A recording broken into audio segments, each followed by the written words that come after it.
이 시간에 함께 보실 하나님 말씀은 누가복음 1장 46절로 56절 말씀입니다. 신약성경 누가복음 1장 46절로 56절 말씀. 제가 가지고 있는 성경은 신약성경 87쪽에 있습니다. 예, 제가 봉독해 드리겠습니다. 마리아가 이르되 내 영혼이 주를 찬양하며 내 마음이 하나님 내 구주를 기뻐하였으며 그의 요정의 비천함을 돌보셨습니다. 보라 이제 후로는 만세에 나를 복이 있다 일거리를 능하신 이가 큰 일을 내게 행하셨으니 그 이름이 거룩하시며 긍휼하심이 두려워하는 자에게 대대로 이르는도다.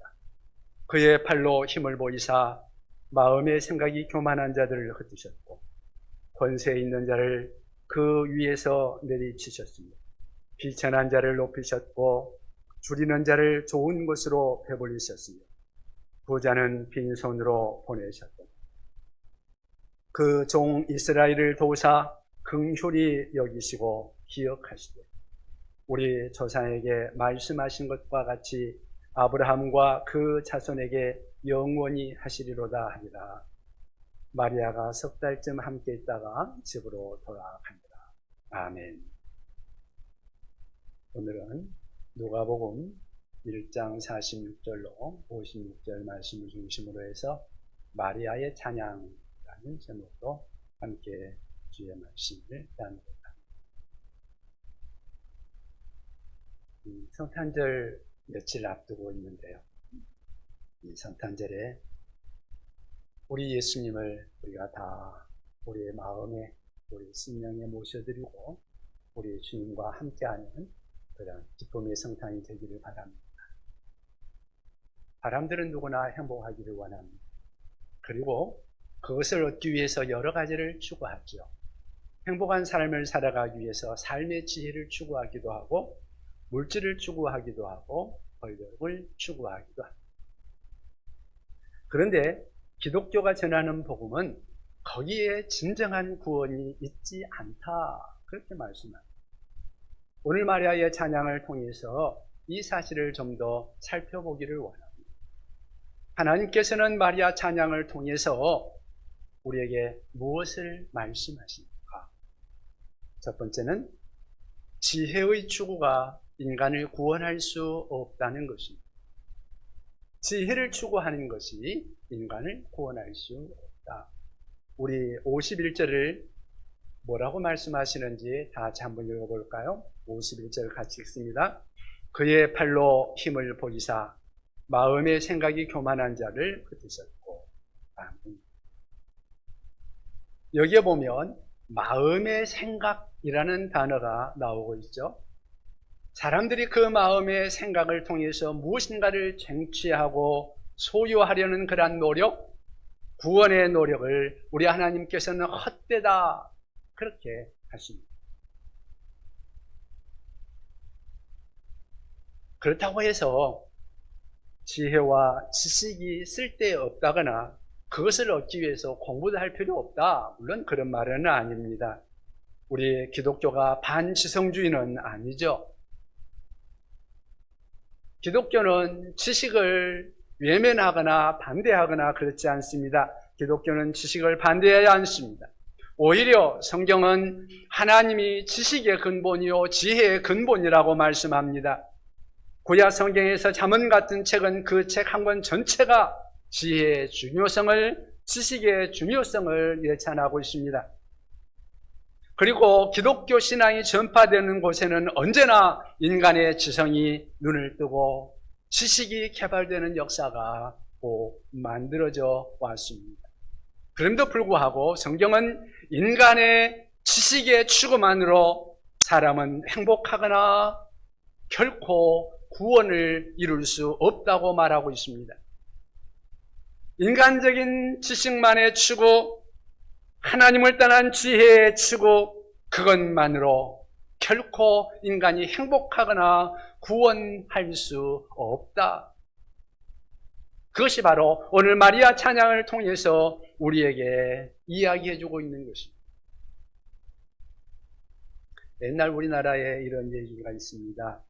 교도소에 일하고 있는 한 교도관이 있었는데 이 사람이 인간의 모든 범죄가 무지에서부터 온다고 확신하는 사람이었습니다. 옛날 이야기죠. 오래전 이야기입니다. 우리나라에 아직도 그를 깨우치지 못하는 많은 사람들이 있었을 때 그는 교도소에 들어오는 사람들을 상대로 열심히 문맹을 퇴치하기 위해서 그들에게 글을 가르치며 헌신했습니다. 한 사람이 교도소에 들어와서 비로소 그를 깨우치게 되었고 또 그를 읽을 수 있게 되었다고 합니다. 그가 출소하면서 이 교도관에게 찾아와서 참 감사합니다. 제가 이제 그를 깨우치게 되고 새 사람이 되어서 나가게 되었습니다. 그러니까 교도관이 그래 이제 열심히 사시라 그러면서 격려하고 헤어졌습니다. 그런데 얼마 후에 이 교도소에 똑같은 사람, 이 교도소에서 나갔던 사람이 그 사람이 다시 교도소에 들어왔습니다. 똑같은 교도소에 들어왔습니다. 교도관이 이번에는 왜 들어왔나 하고 살펴보니까 그 죄목에 문서 위조죄, 하나님을 떠난 이 지식만을 가지고서는 결코 복음이 될 수 없다는 사실 우리는 분명히 인지할 필요가 있습니다. 바울 사도는 고린도전서 1장 21절에 이 세상이 자기 지혜로는 하나님을 알지 못함으로 그렇게 말씀합니다. 사람의 이성이 아무리 발달해도 사람의 지식의 추구가 아무리 놀랍게 현저하게 발달한다 할지라도 사람이 자기 지혜로는 하나님을 알 수 없다. 이것이 성경이 우리에게 말씀해 주고 있는 것입니다. 이 세상이 자기 지혜로 하나님을 알지 못하는 거로 하나님은 전도에 미련한 것으로 오히려 사람들을 구원하기를 기뻐하셨다. 이 지식사회, 지성사회에서 예수 믿으십시오. 그러면 구원받습니다. 이 단순한 복음의 접근, 이것이 사람들에게 얼마나 무지해 보입니까? 그러나 오히려 이 단순한 복음이, 이러한 단순한 복음으로 접근하는 이것이 사람들이 받아들일 때 변화될 수 있고 하나님의 지혜의 역설이 될 수 있다는 사실. 그래서 고린도전서 1장 18절에 보면 바울 사도는 이렇게 말합니다. 십자가의 도가 멸망하는 사람들에게는 미련해 보이는 것이지만 구원 얻는 우리에게는 십자가의 도가 하나님의 능력이라고. 바울이 고린도 도시에 있는 교회를 향하여 이 편지를 쓰고 있었는데 그 당시에 고린도시는 세계에 가장 지혜로운 지식이 많은 풍부한 그러한 도시였습니다. 그 당시에 여러분 세계 철학의 발상지를 어디라고 말하죠? 아테네라고 말하잖아요. 아테네나 고린도가 거의 가까이에 있었고 그리고 거의 같은 수준의 지적인 수준을 가지고 있었습니다. 그래서 지성의 도시였던 아테네와 고린도에 살면서 최고의 지식을 가지고 있었다고 그들은 자랑하고 있었습니다. 그런데 바울 사도는 그들을 향하여 던지는 경고가 있습니다. 고린도전서 8장 1절에 보면 이런 말씀을 합니다.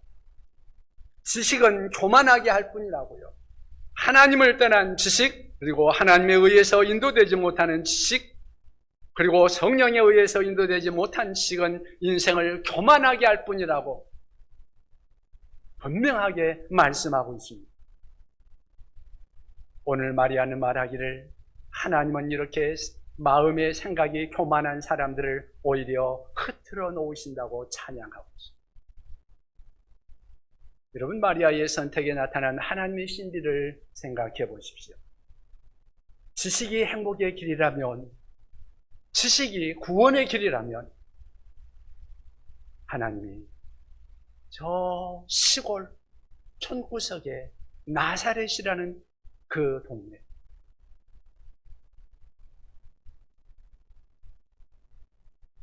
거기에서 사람을 택하셨겠습니까? 차라리 예루살렘에 가면 거기에는 공부 많이 한 사람들이 많이 있습니다. 소위 랍비들, 그리고 또한 허다하게 존재하고 있는 서기관과 바리새인들, 그리고 또한 사내들인 공회에 얼마나 많은 당당하게 그 시대를 아우를 수 있는 그러한 지성인들이 많이 있었습니다. 하나님은 그럼에도 불구하고 그들을 선택하지 않았습니다. 아니, 그 당시에 지식의 그러한 본산이라고 할 수 있었던 아테네나 고린도에서 공부하고 있었던 그 사람들을 택하지 않고, 아니면 로마의 키케로 같은 그러한 지성인들을 택하지 않고, 수많은 지성인들이 있었음에도 불구하고 인류를 구원하기 위한 구세주를 보내고자 할 때 우리 예수님께서는, 우리 하나님께서는 그들을 선택하지 않으셨습니다. 오히려 나사렛 저 외진 시골에서 무명의 한 여인을 우리 주님은 선택하셨습니다. 이것이 지혜의 추구가, 지식의 추구가 인간을 구원할 수 없다는 명백한 사실을 보여주고 있는 것이죠. 여러분, 세상 사람들에게는 미련하게 보이는 십자가, 이것이 하나님의 지혜입니다. 하나님이 보내신 그의 아들 예수 그리스도의 그 십자가만이 우리 인류를 구원하시는 하나님의 답이신 것을 꼭 기억하시기 바랍니다. 여러분, 마리아의 찬양을 통해서 하나님은 우리에게 무엇을 말씀하고 있을까요? 두 번째는 권력의 추구가 인간을 구원할 수 없다는 것입니다. 권력을 추구하는 것이 인간을 구원할 수 있는 것은 아니다. 철학자 니체는 인간의 생존의 의지, 인간의 생존을 붙들고 지배하는 가장 중요한 의지의 하나가 있다면 그것이 권력에 대한 의지라고 했습니다. 이 권력에 대한 의지는 정치가들만 갖고 있는 것이 아닙니다. 우리나라가 이 권력에 대한 문제로 인하여서 많은 어려움들을 지금 현재 겪고 있습니다만은, 이 권력으로 말미암은 갈등, 이것은 우리의 삶의 현장 어디에나 존재하고 있습니다. 가정 안에는 부부의 갈등도 이거 아니겠습니까? 또한 옛날부터 우리나라에서 내려오는 고부간의 갈등, 그것도 이거 아닙니까? 누가 권력을 쥐느냐? 그거 아니겠습니까? 곳간의 열쇠는 누가 쥐느냐? 권력은 누가 쥐느냐? 그 갈등이죠. 권력에 대한 의지, 이 권력의 갈등, 그 모습이 가정에서도 있고요, 우리의 직장에서도 있고, 심지어 그것은 교회 안에서도 존재할 수 있다는 것입니다. 아직도 소란스러운 이 세상의 모든 삶의 현장 도처에서 우리는 바로 이 권력의 갈등을 확인할 수 있습니다.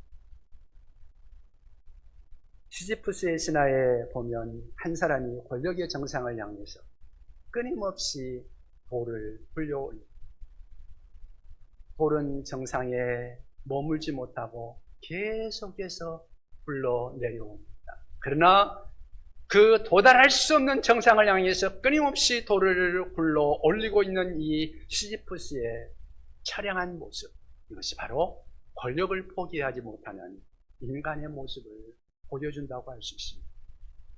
여러분, 왜 사람들이 그것이 해결이 아니라는 어려움보다는 어떤 느낌 같은 것이 있음에도 불구하고 그토록 권력에 집착하고 있을까요?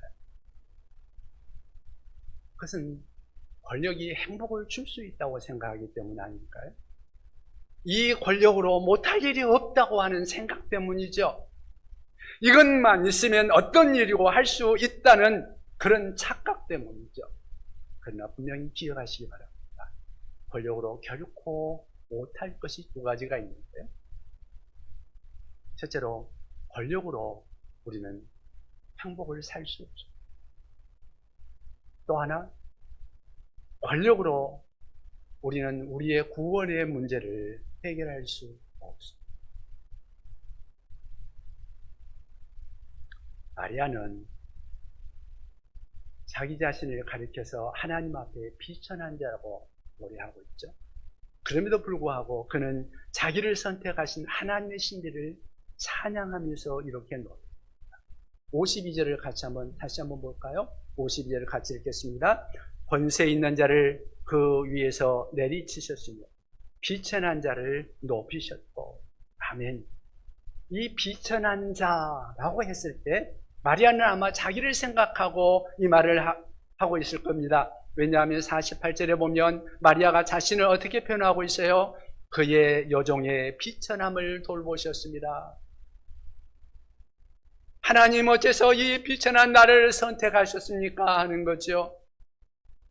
만약에 권력이 인간의 존재를 해결할 수 있는 것이라면, 그리고 권력자가 이 세상의 소망이라면, 여러분, 하나님은 하나님의 아들을 이 땅에 보내실 때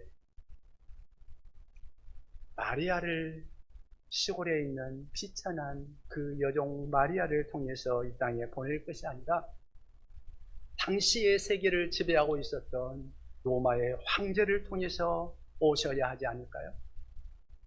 그 당시 로마의 황제는 세계적인 권력을 가지고 온 세상에 그 권력을 미치고 있었으니까요.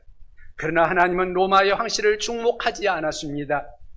오히려 나사렛 땅에 살고 있었던 비천한 한 여종을 기억하셨고, 그 여종을 통해서 하나님이 구원자를 보내기를 기뻐하셨습니다.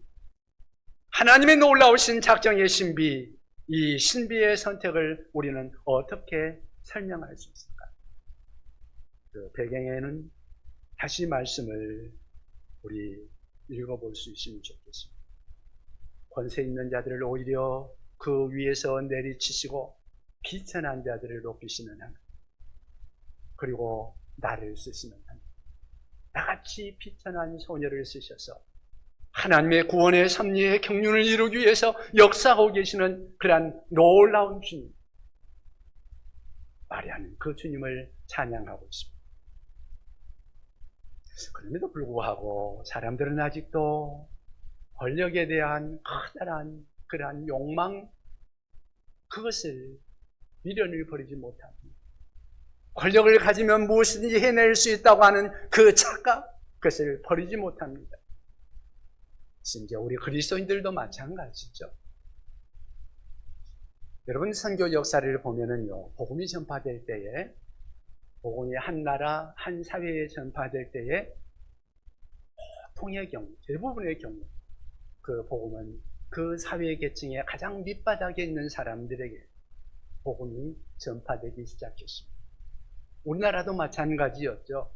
세계의 거의 모든 나라가 동일합니다. 물론 어떤 특별한 경우에는 그 지역의 추장이, 그 지역의 지도자가 예수 믿어가지고 지역이 변화되는 경우도 있죠. 가끔 있기는 합니다만은 대부분의 경우는 서민들을 통해서 복음이 전파되기 시작했습니다. 그래서 그들이 한 사회를 바꾸고 그 나라의 문화를 바꾸는 그러한 놀라운 변화들을 이루었습니다. 여러분, 그 이유가 어디에 있을까요? 성경은 그렇게 비천한 자들에게, 사회의 서민층에게 복음이 전해지는 그러한 모습을 가지고 고린도전서 1장 27절에 이런 말씀을 합니다. 세상에 미련한 것들을 택하사 지혜 있는 자들을 부끄럽게 하시고, 하나님께서 약한 것들을 택하사 강한 자들을 부끄럽게 하시고, 그리고 없는 것들을 택하사 있는 것들을 폐하시는 하나님이시다. 이것이 하나님의 지혜라고 오늘 성경은 우리에게 말씀하고 있습니다. 권력이 아니다. 권력이 해결한 그러한 길이 아니다. 권력이 행복이 아니다. 권력이 구원의 길이 아니다. 오늘 이 사실을 깨달은 사람들에게 비로소 어린 아이의 모습으로 이 땅에 오신 그리스도, 그 주님을 모실 수 있는 그러한 준비가, 그 마음의 상태가 된 것이라고 할 수 있습니다.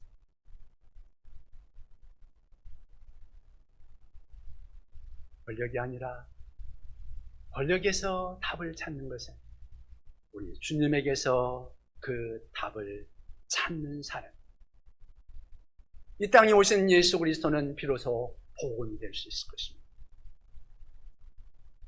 하나님이 무력해 보이는 한 아기, 힘없어 보이는 한 아이, 마리아라는 그 한 소녀를 통해서 나사렛 땅에서 태어나게 하신 그 놀라운 사건, 이것이 인류 구원이 되게 하셨다는 사실, 이것이 우리 하나님의 지혜요 하나님의 능력이 아니겠습니까? 권력의 추구, 그것이 구원의 길이 아니라는 사실을 믿으시기 바랍니다. 권력을 따라가다가는 아기 예수를 만날 수 없습니다. 권력을 추구하지 않는 자들에게 비로소 이 아기 예수의 사건은 진정한 복음이 될 수 있는 것입니다. 여러분, 마리아 찬양을 통해서 하나님께서 무엇을 우리에게 말해주고 있을까요? 세 번째는 물질의 추구가 인간을 구원할 수 없다는 것입니다. 우리가 돈을 추구하는 것, 그것이 진정한 구원이 될 수 없다. 이런 물질의 추구가 인간을 행복할 수 있나요? 돈이 우리를 구원할 수 있나요? 현대인들의 진정한 영웅, 많은 사람들이 돈 많은 사람들을 영웅으로 생각할 수 있습니다. 자본주의 사회에서 돈보다 강력한 영향력을 행사하는 것은 아마 없을 것 같습니다. 그래서 사람들이 얼마나 열심히 돈을 추구합니까? 돈을 추구하고 돈을 따라다니다가 돈 하다가 돈 사람들 있다고 그렇죠. 그러나 여러분, 돈이 결코 할 수 없는 것, 돈이 할 수 없는 것이 있다는 것을 우리가 기억할 필요가 있습니다. 돈이 행복을 살 수 있을까요? 돈이 구원을 살 수 있을까요? 아무리 돈이 많아도 할 수 없는 것이 있습니다. 돈이 많으면 우리는 좋은 침대를 살 수 있고 좋은 집을 살 수 있고 좋은 환경을 만들 수 있을 것입니다. 그러나 돈으로 우리가 달콤한 잠을 살 수는 없을 것입니다. 돈으로 우리는 비싼 어떤 운동기구들을 사고 또한 어떤 훌륭한 사람들로부터 잘 훈련받으며 그렇게 생활할 수도 있겠죠. 그러나 돈이 우리의 건강을 만들어주지는 않는 것입니다. 돈으로 우리는 이것저것 많은 것들을 할 수 있습니다. 어쩌면 돈으로 사람을 살 수도 있습니다. 그러나 그 사람의 마음까지는 살 수 없는 거죠. 돈으로 고가의 금 십자가를 살 수는 있을 것입니다. 그러나 돈으로 구원을 살 수는 없습니다.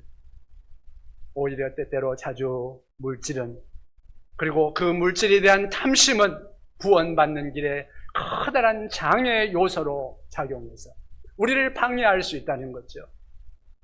여러분, 복음서에 나타난 한 부자 청년을 여러분이 기억하십니까? 만일 이 사람이 물질을 잘 관리할 줄 아는 현명한 사람이었다면 아마 예수님께서 네가 그 물질을 가지고 나를 잘 섬기면서 따라오라고 말씀하셨을 것입니다. 그런데 이 사람에게는 물질이 그의 주인이었습니다. 물질이 그의 우상이었어요. 그 물질 때문에 결코 그 마음속에 하나님이 들어갈 수 있는 여백이 없었다는 거죠. 그것을 아시는 우리 주님께서 그 부자 청년에게 이렇게 도전합니다. 너 가진 거 다 팔 수 있겠느냐? 그거 다 팔고 나를 따르. 성경은 이 사람이 예수님에게서 등을 돌리고 슬픈 모습으로 떠나갔다, 그렇게 말씀하십니다. 왜냐하면 이 사람에게 있어서 그 물질은, 그 탐심, 그것이 자기의 주인이 되어 있었기 때문에 탐심이 그에게는 우상이었죠. 여러분 이사야 오늘 본문 53절에 보면 마리아는 이렇게 찬양합니다.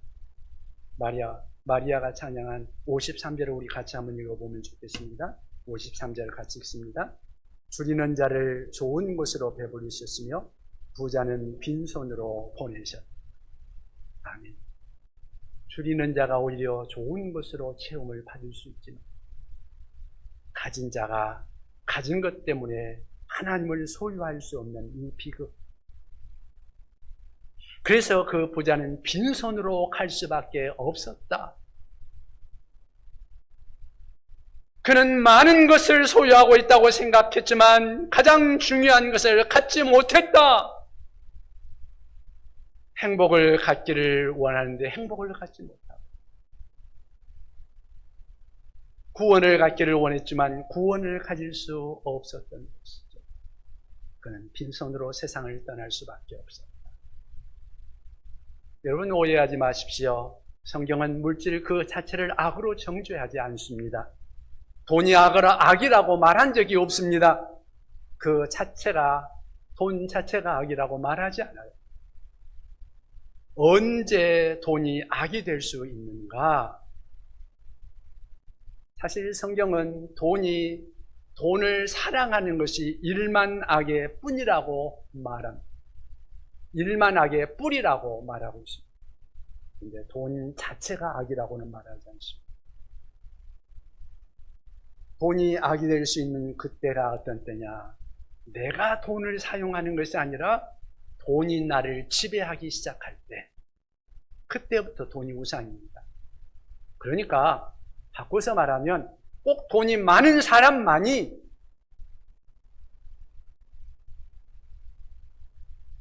돈이 우상이 아니다. 돈이 없는 사람에게도 돈이 우상일 수 있다. 돈이 나의 신이 되는 그것은 우리가 경계해야 되지 않겠습니까? 그래서 성경은 탐심을 물리치라고, 탐심은 우상 숭배라고 경고하고 있는 것입니다. 왜냐하면 탐심이 있는 곳에 예수님은 그 마음속에 계실 수가 없기 때문입니다. 캐나다에서 이런 일이 있었답니다. 크리스마스가 다가오니까 성탄절 연극을 하기로 했는데, 아이들이 연극을 하는데 그 중에 그 아이들 중에 조금 발달 지체아가 있었던 모양입니다. 초등학교 4학년 정도 되는 아이였는데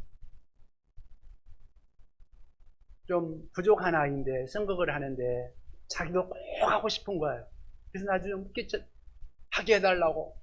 그러니까 선생님들이 이 아이도 좀 배려를 해주고 싶은 거예요. 그렇지만 주인공을 맡길 수는 없잖아요. 그러니까 딱 한 번 나오는 그것들을 살짝 좀 끼워줄 수 없을까 연구를 하다가 여관 주인 역할을 맡기기로 했습니다. 어떤 거예요? 요셉과 마리아가 없으면 와서 방 좀 주세요. 그러면 방 없어요. 그 말 한마디. 그걸 하게 연극을 준비를 시켰습니다.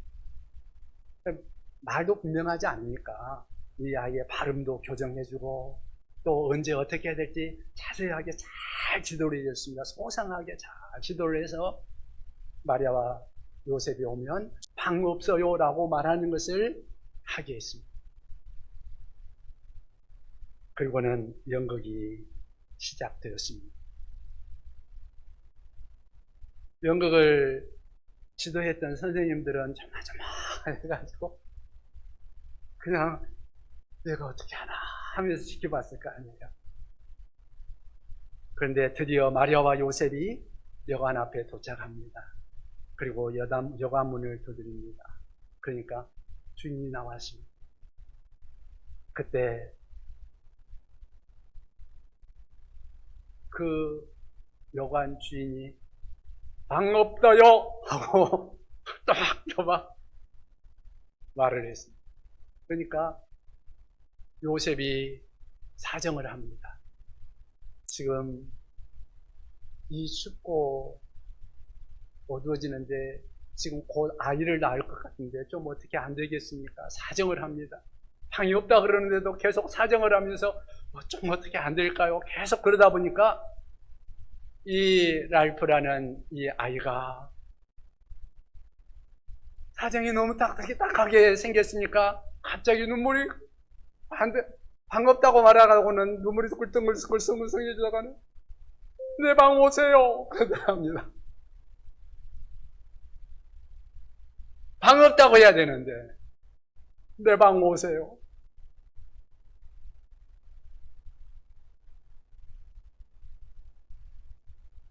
연극의 약속이 깨졌지요. 그런데 그것은 그 모든 무리에게 숙연한 감동으로 다가왔습니다. 제 방으로 오십시오. 여러분, 누가 그리스도를 우리의 방으로 모실 수 있을까요? 단순한 마음을 가진 사람들 아닐까요?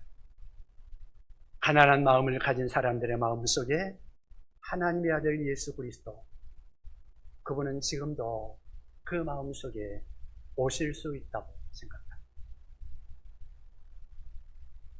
크리스마스를 맞이하는 이 시기에 우리는 예수님을 생각하면서 예수님을 이렇게 우리의 마음에 오실 수 있으면 좋겠습니다. 여러분, 인간의 지혜가 답이 아니라는 걸 여러분 믿습니까? 여러분, 권력이 답이 아니라고 여러분 믿으십니까? 권력이 행복이 아니고 권력이 우리에게 구원을 보장하지 못한다는 사실을 여러분 믿으십니까? 물질의 추구가, 돈의 추구가 결코 우리를 행복하게 하거나 우리의 구원을 이루게 하는 길이 아니라는 것을 여러분 분명히 믿으십니까? 그렇다면 이 땅에 우리를 구원하기 위해 동정녀 마리아를 통해서 찾아오신 예수 그리스도, 그리고 그분이 우리를 위해서 십자가에서 우리의 죄를 담당하시고 자기의 생명을 주시며 우리를 구원하신 이 사건, 죄와 죽음을 이기시고 부활하신 그 주님을 나의 구주로 우리의 심령에 모셔야 되지 않을까요? 오늘 그 주님을 우리의 심령에 모시는 우리 모두가 될 수 있게 주님의 이름으로 간절히 부탁드립니다. 우리 기도하십시다. 하나님 아버지, 예수 그리스도 나의 구주를